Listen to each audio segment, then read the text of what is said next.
नमस्कार। आप सुन रहे हैं द बॉलीवुड रेडियो और मैं हूं आपके साथ आकाश। दोस्तों, आज के इस पॉडकास्ट में किस्सा राजेश खन्ना और राजेश खन्ना की कुछ फिल्में और उस दौर की बात होगी जब वो अपने सुपरस्टारडम के पीक से ज़रा नीचे सरकने को थे। महबूबा साल 1976 में शक्ति सामंत की राजेश खन्ना के साथ छठी फिल्म थी और उस टोली को एक बार फिर साथ ले आई थी जिसके साथ राजेश खन्ना ने सबसे ज़्यादा काम किया और सबसे ज़्यादा वो सहज महसूस करते थे। गुलशन नंदा द्वारा लिखी गई उन्हीं के उपन्यास पर आधारित महबूबा प्रेमियों के पुनर्जन्म के बारे में थी। एक ऐसा विषय जिसने हमेशा हिंदी सिनेमा को प्रेरणा दी, रहस्यमय सफलता के साथ हमेशा कुछ नया किया और कुछ ऐसा भी कि जिसने लोगों को हमेशा अपने आगोश में लिया, अपनी ओर खींचा। और एक तरीके से एक ऐसा ही विषय जिसने हिंदी सिनेमा को प्रेरणा तो दी थी और राजेश खन्ना को सफलता। और राजेश खन्ना कुछ ऐसी ही तलाश में थे कि एक कहानी जो बहुत अलग हटकर भी ना हो और उसमें भी ज़रूरी और जोखिम के बगैर वो फिल्म हो। फिल्म का निर्माण मुशीर रियाज ने किया था, जो राजेश खन्ना के साथ सफ़र पर काम कर चुके थे। जो सफ़र फिल्म आई थी राजेश खन्ना की, एक प्रेम कहानी जो जन्मों को तय करती थी। महबूबा राजेश खन्ना को रोमांस की ओर वापस ले गई, जो उनका सबसे मजबूत पॉइंट था। जितनी भी फिल्में राजेश खन्ना की सुपर स्टारडम के पीक को छू कर निकली, वो सभी उनकी रोमांटिक फिल्में थीं। एक से बढ़कर एक फिल्में थीं, चाहे वो आराधना हो, चाहे अमर प्रेम हो, दाग, हर फिल्म। और लेकिन तब तक पुल के नीचे से बहुत सा पानी बह चुका था, इसलिए राजेश खन्ना के अत्यंत लापरवाह रवैये ने, जिसने उन्हें अमर प्रेम के वक्त इनकम टैक्स विभाग के साथ परेशानी में डाल दिया था और उनकी तारीखें गड़बड़ कर दी थीं, अब एक नया शिकार ढूंढ लिया था। शराब और खाने के लिए उनका मोह उन पर सबसे ज़्यादा दिखने लगा था, जितना वो खुद भी नहीं चाहते थे।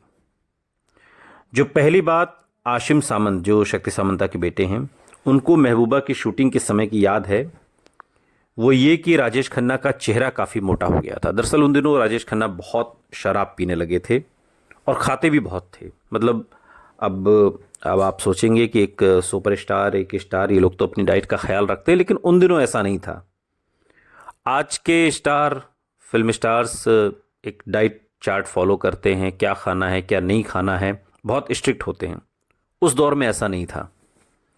राजेश खन्ना खाते भी खूब थे और पीते भी खूब थे। सो चेहरा उनका काफ़ी भर गया था, बहुत मोटा हो गया था चेहरा। एक रोमानी हीरो के लिए अच्छा दिखना ज़रूरी होता है, ये बात शक्ति सामंता के बेटे आशिम सामंता एक इंटरव्यू में कहते हैं। लेकिन काका ने अपनी सेहत का ध्यान नहीं रखा। लेकिन राजेश खन्ना को भरोसा था कि रोमांस की जानी पहचानी दुनिया एक बार फिर किस्मत को जगा देगी, और उनके पास ये मानने के लिए वजह भी थी। उनका गायन के रूप में जन्मों को तय करने का मतलब था कि संगीत महबूबा की बुनियाद होगा, इस फिल्म की बुनियाद होगा। और फिर शक्ति सामंत, आर डी बर्मन, किशोर कुमार, आनंद बख्शी के साथ कमरे में एक साथ मौजूद होने की वजह से काका को सिर्फ आराम से बैठकर उन लोगों को जादू बुनते हुए देखना था, जिसे वो खुद पर्दे पर उतारने वाले थे। आज लोगों को सिर्फ महबूबा का संगीत याद है। आप गौर करिए, जो गाने, उनके बारे में भी बताएंगे आपको, और उन गानों के लिरिक्स जब आप सुनेंगे तो आप तुरंत अपने आप को कनेक्ट कर लेंगे, लेकिन फिल्म आपको बहुत ज़्यादा याद नहीं रहती। किशोर कुमार द्वारा गाया गाना है मेरे नैना सावन भादो।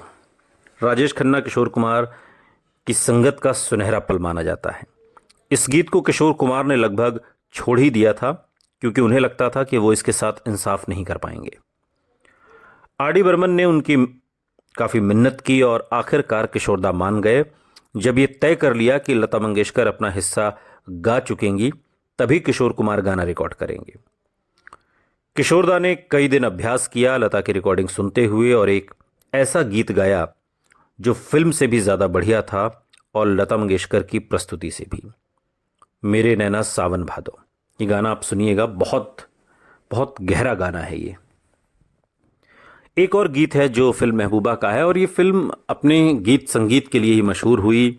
इसे अगर आज इसकी हम चर्चा कर रहे हैं तो इसकी बड़ी वजह राजेश खन्ना नहीं है, इसकी बड़ी वजह इसका गीत संगीत है।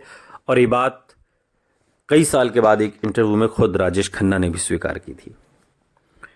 एक और गीत है पर्वत के पीछे, लता मंगेशकर और किशोर कुमार का गाया गाना, और मन्ना डे का पक्का राग गोरी तोरी पैजनिया भी उतने ही पसंद किए गए और महबूबा के गीतों को उन्होंने एकदम से लोकप्रिय बना दिया।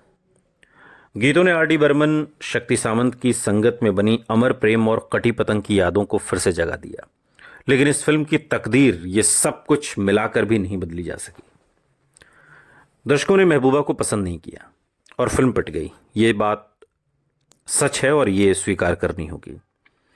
पहली बार एक साथ काम करने के महज 7 साल बाद आराधना, कटी पतंग और अमर प्रेम के राजेश खन्ना इतनी पुरानी याद हो गए थे कि शक्ति सामंत भी उन्हें दोबारा तलाशने में मदद नहीं कर पाए। शक्ति सामंत अनुभवी थे और जानते थे कि यह सिर्फ एक दौर था जिसमें से राजेश खन्ना ही निकल आएंगे। लेकिन महबूबा के निर्माण के दौरान कुछ ऐसा हुआ जिसने उन्हें इसके विपरीत यकीन दिला दिया। नायिका की मौत पर नायक के जज्बात की शिद्दत को बनाए रखने के लिए शक्ति सामंता ने एक पेचीदा सीन सोच रखा था और उसे एक ही बारी में फिल्माना चाहते थे। और इस तरह के भावुक सीन्स में माहिर राजेश खन्ना ने संकेत पाने पर डायलॉग भी बोल दिए और एक्टिंग भी की। लेकिन इस एक्टिंग से, इस डायलॉग डिलीवरी से शक्ति सामंता बहुत खुश नहीं हुए और सीन को एक बार फिर से वो फिल्माना चाहते थे। वो नहीं चाहते थे कि राजेश खन्ना हद से ज़्यादा कुछ करें और उन्हें नाटकीयता को कम करने के लिए कहा गया। जोरदार सीन्स में ऐसी मांग एक आम चलन था और जज्बाती सीन्स में एक मुकम्मल अदाकार होने के नाते राजेश खन्ना को चाहिए था कि उसे वो शुरू से दोबारा कर लेते, लेकिन राजेश खन्ना ने मना कर दिया। अब आमतौर पर ऐसा होता नहीं है, ना पहले होता था ना आज ऐसा होता है। फाइनल कट डायरेक्टर का होता है। डायरेक्टर जब कहेगा तभी वो सीन ओके होगा, वरना वो सीन ओके नहीं होगा। लेकिन राजेश खन्ना थे, उन्होंने मना कर दिया दोबारा करने से। और दूसरी बार सीन को बेहतर बनाने की कोशिश करने के बजाय उन्होंने सीधा शक्ति सामंता की आंखों में आंखें डालकर कहा, इससे बेहतर अदाकारी आपको इंडिया में कोई नहीं देगा। अभी अभी जो सुना था, शक्ति सामंता उसे जहर की तरह पी गए और लंच ब्रेक लेने का फैसला कर लिया। नटराज स्टूडियो में अपने दफ्तर की ओर जाते हुए उन्होंने कहा राजेश खन्ना से, काका, राजेश खन्ना खत्म हो गया, वो मर चुका है। अब एकदम हैरान राजेश खन्ना केवल यही कह सके, क्यों शक्ति साहब, क्या हुआ? शक्ति सामंता ने बताया कि अभी अभी जो घटिया शॉट उन्होंने दिया था उसे वो बहुत बढ़िया मानते थे, तो जाहिर है कि उनका दिमाग काम नहीं कर रहा था और ये एक अभिनेता के अंत का सूचक है। इस बात को काका दिल पर लेना और गौर से समझना। दोनों लंच करते रहे और जब वापस सेट पर पहुंचे तो राजेश खन्ना ने शक्ति सामंता को सीन दोबारा फिल्माने के लिए कहा, लेकिन इस बार इनकार करने की जो बारी थी वो डायरेक्टर शक्ति सामंता की थी। शक्ति सामंता ने राजेश खन्ना से कहा कि अगर वो समझते थे कि शॉट बहुत बढ़िया था तो वो ज़रूर बढ़िया ही रहा होगा, और अगला सीन फिल्माने लगे। आशिम सामंता जो शक्ति सामंता के बेटे हैं, उनको अफसोस है कि उनके पिता ने अहम की वजह से फिल्म को बहुत नुकसान पहुंचाया और उनका मानना है कि अगर इस सीन को दोबारा शूट किया जाता थोड़े सादे तरीके से, थोड़े संयत राजेश खन्ना के साथ, जो कि उस वक्त नहीं थे जब उस सीन को शूट किया गया था, जैसा कि शक्ति सामंता चाहते थे, तो महबूबा में शायद कुछ ज़्यादा जान होती। इस घटना से पता चलता है कि राजेश खन्ना का मन इस डर से कितना ग्रस्त था कि उनकी फिल्में असफल हो जाएंगी। 1 साल पहले ही उन्होंने आपकी कसम के लिए खुशी से एक सीन के लिए 7 बार शॉट दिया था। हालांकि उस वक्त उनकी तरफ से कोई कमी भी नहीं थी। अब वो अपने सबसे भरोसेमंद निर्देशक की सलाह भी सुनने को तैयार नहीं थे। कि जो सीन वो ठीक से नहीं निभा पाए थे उसे वो दोबारा करें, जबकि शक्ति सामंता ने एक से बढ़कर एक फिल्में राजेश खन्ना के साथ की। हालांकि राजेश खन्ना अपनी फिल्मों की कामयाबी नाकामयाबी को एक हद से आगे गंभीरता से नहीं लेते थे, फिर भी उनके साथ आने वाली चीज़ों की तरफ वो वैसी उदासीनता नहीं रख पाए।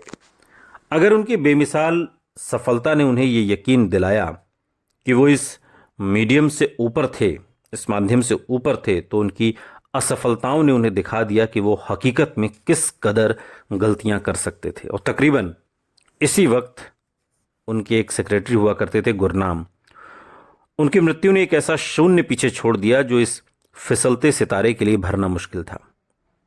क्योंकि गुरनाम एक सेक्रेटरी से ज़्यादा थे जो सिर्फ राजेश खन्ना को ही नहीं संभालते थे बल्कि उनके अंदर के इंसान को भी।